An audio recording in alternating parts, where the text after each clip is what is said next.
Friends, welcome all of you मार्गदर्शन the learning world में प्रस्तुत है राज्य की उत्पत्ति के सिद्धांत संबंधित प्रश्न। यह वीडियो इस सीरीज का छठवां भाग है। तो चलिए शुरू करते हैं आज का वीडियो। पहला प्रश्न है, वर्तमान समय में राज्य की उत्पत्ति का कौन सा सिद्धांत सबसे अधिक मान्य है? तो वो सिद्धांत है ऐतिहासिक सिद्धांत यानी विकासवादी सिद्धांत। राज्य की उत्पत्ति का विकासवादी सिद्धांत सर्वोत्तम सिद्धांत माना जाता है। सर्वोत्तम यानी जो सर्वमान्य है। सर्वमान्य वही है जो सबसे सही सिद्धांत है, अर्थात वो सिद्धांत जो काल्पनिक नहीं हो। राज्य की उत्पत्ति के सामाजिक अनुबंध सिद्धांत की विवेचना में जॉन लॉक ने समर्थन किया है सीमित राजतंत्र की अवधारणा का। लॉक ने सामाजिक समझौते के सिद्धांत का उपयोग उदार लोकतांत्रिक राज्य को न्याय संगत ठहराने के लिए करता है। राज्य की उत्पत्ति के संबंध में मनु ने कौन सा सिद्धांत स्वीकार किया? तो मनु राज्य की उत्पत्ति के संबंध में दैवी सिद्धांत स्वीकार करते हैं। लॉक का सोशल कॉन्ट्रैक्ट का सिद्धांत स्वतंत्रता का अधिकार पत्र है। सोशल कॉन्ट्रैक्ट के लेखक कौन थे? इसकी रचना कब हुई थी और किस भाषा में? तो सोशल कॉन्ट्रैक्ट रूसो के द्वारा फ्रेंच भाषा में लिखी गई थी जो 1762 ईस्वी में पब्लिश हुई थी। किस पुस्तक ने फ्रांस में राजनीतिक सुधारों के लिए हुई क्रांति में लोगों की प्रेरणा का कार्य किया? तो ये वही पुस्तक है रूसो की सोशल कॉन्ट्रैक्ट। प्राकृतिक अवस्था वाले मनुष्य को आदर्श बर्बर की संज्ञा रूसो ने ही दी थी। थेसीमेकस का कथन है न्याय शक्तिशाली का हित है। माओ कहते हैं कि सत्ता बंदूक की नली से निकलती है। बोधा का फेमस कथन है कि अधिकतम शक्ति से डकैतों का समूह निर्मित हो सकता है, न कि राज्य। रूसो की सामान्य इच्छा के संबंध में कौन सा कथन सही है? तो रूसो की सामान्य इच्छा राज्य के कानून का स्रोत है, ये सही है।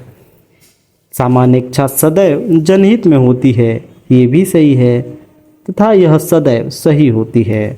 तो तीनों ही कथन सामान्य इच्छा के संदर्भ में सही है कि यह राज्य के कानून का स्रोत है, यह सदैव जनहित में होती है तथा यह सदैव सही होती है। रूसो के लिए किसे सामान्य इच्छा के अभिव्यक्ति के रूप में माना जाता है? तो सामान्य इच्छा की अभिव्यक्ति के रूप में माना जाता है कानून को। राज्य का उद्भव जीवन की आवश्यकताओं के लिए हुआ है तथा वह अच्छे जीवन के लिए विद्यमान है, या फिर कहें राज्य जीवन की मूलभूत आवश्यकताओं के निमित्त अस्तित्व में आता है और श्रेष्ठ जीवन के लिए अस्तित्व में बना रहता है। तो ये कथन है अरस्तु का।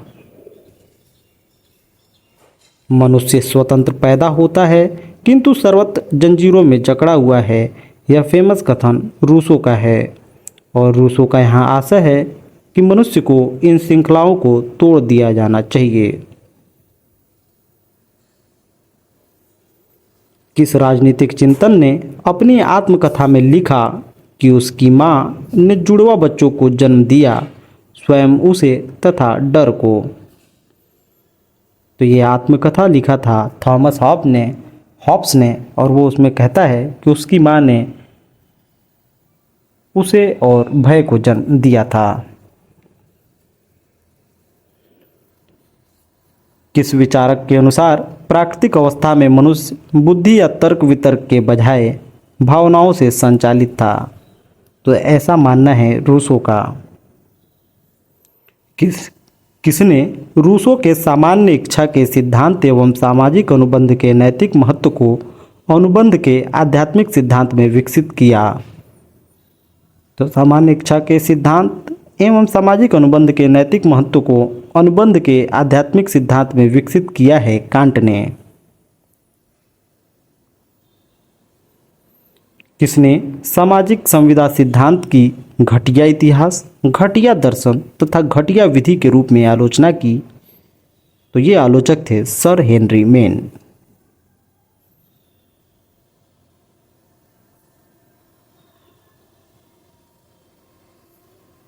सामाजिक समझौते विचार को नए रूप में प्रस्तुत करने का श्रेय दिया जाता है जॉन रॉल्स को। राज्य की उत्पत्ति के ऐतिहासिक सिद्धांत के प्रमुख तत्व हैं रक्त संबंध, मनुष्य की स्वाभाविक सामाजिक प्रवृत्तियां, धर्म, युद्ध, आर्थिक गतिविधियां एवं राजनीतिक चेतना। ये सभी तत्व राज्य के विकास में सहायक तत्व रहे हैं। रक्त संबंध, धर्म, शक्ति, राजनीतिक चेतना तथा आर्थिक गतिविधियां। राज्य की उत्पत्ति का दैवी सिद्धांत किसने प्रतिपादित किया था? तो वो हैं जेम्स प्रथम, जिन्होंने राज्य के दैवी सिद्धांत का प्रतिपादन किया था।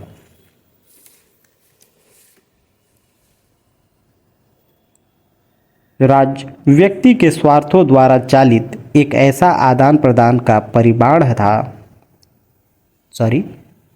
राज्य व्यक्ति के स्वार्थों द्वारा चालित एक ऐसे आदान प्रदान का परिणाम था जिससे व्यक्तियों ने उत्तरदायित्वों के बदले विशेषाधिकार प्राप्त किए। यह कथन है लीकॉक का।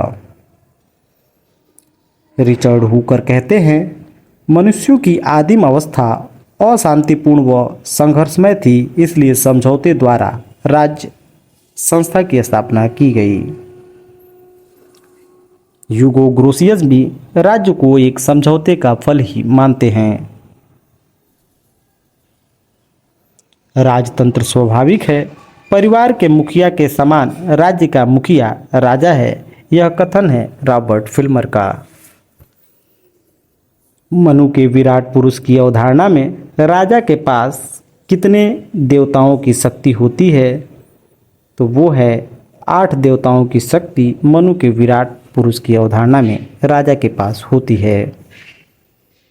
राजधर्म सिद्धांत किसके द्वारा दिया गया? मनु के द्वारा।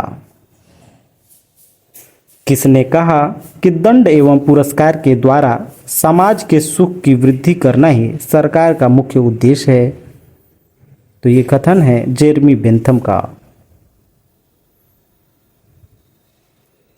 राज्य की उत्पत्ति का दैवी सिद्धांत यह मानता है कि राजा लोग पृथ्वी पर जीवित प्रतिमाएं हैं। राजा ईश्वर का प्रतिनिधित्व होने के नाते केवल उसी के प्रति उत्तरदायी है। राजा लोग पृथ्वी पर ईश्वर की जीवित प्रतिमाएं हैं, यह कहा था जेम्स प्रथम ने। दैवी उत्पत्ति का सिद्धांत सीधे सीधे लोकतांत्रिक विचार के विरोध पर स्थित रहता है, क्योंकि दैवी उत्पत्ति का सिद्धांत राज्य की उत्पत्ति की व्याख्या में सामान्य सहमति की भूमिका को ही निरस्त करता है, नकारता है।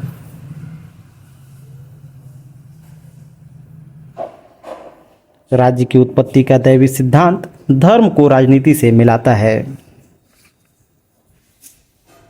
राजनीति चेतना राज्य की उत्पत्ति के सिद्धांत का एक कारक है। यह किस सिद्धांत से संबंधित है? राज्य के विकासवादी सिद्धांत से। यह कथन किसका है कि मनुष्य में सामाजिक जीवन की इच्छा ही राज्य निर्माण का कारण बनती है? यह कथन है बलनसली का। नागरिक शास्त्र के शिक्षण का प्रमुख लक्ष्य अच्छे नागरिक तथा श्रेष्ठ श्रेणी का नागरिक चरित्र उत्पन्न करना है। यह कथन है बिनिंग एवं बिनिंग का।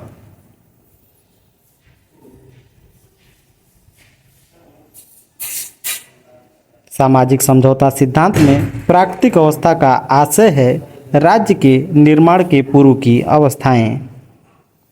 सामाजिक समझौता सिद्धांत मूलतः चाहता है राजनीतिक दायित्व के आधार को समझना।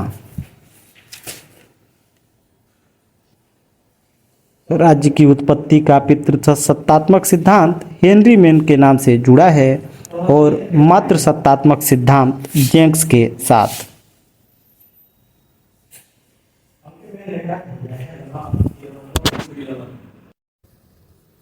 मनुष्य ने राज्य का आविष्कार नहीं किया है, बल्कि यह अपने आप अस्तित्व या विकसित हुआ है।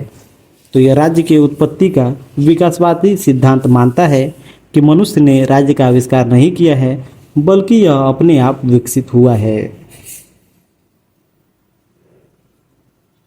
रूसो के द्वारा लिखा गया पुस्तक है इमाइल।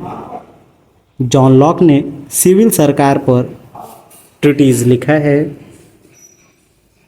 राज्य ही नगर था और चर्च भी। यह वाक्य किस व्यवस्था का विवरण देता है? राज्य ही नगर और चर्च था, ये है यूनानी नगरों की विशेषता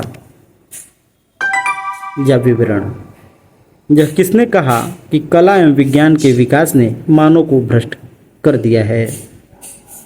तो ये कथन है रूसो का कि कला और विज्ञान के विकास ने मानव को पथभ्रष्ट किया है। आज के लिए इतना है, मिलते हैं अगले वीडियो में, तब तक के लिए नमस्कार।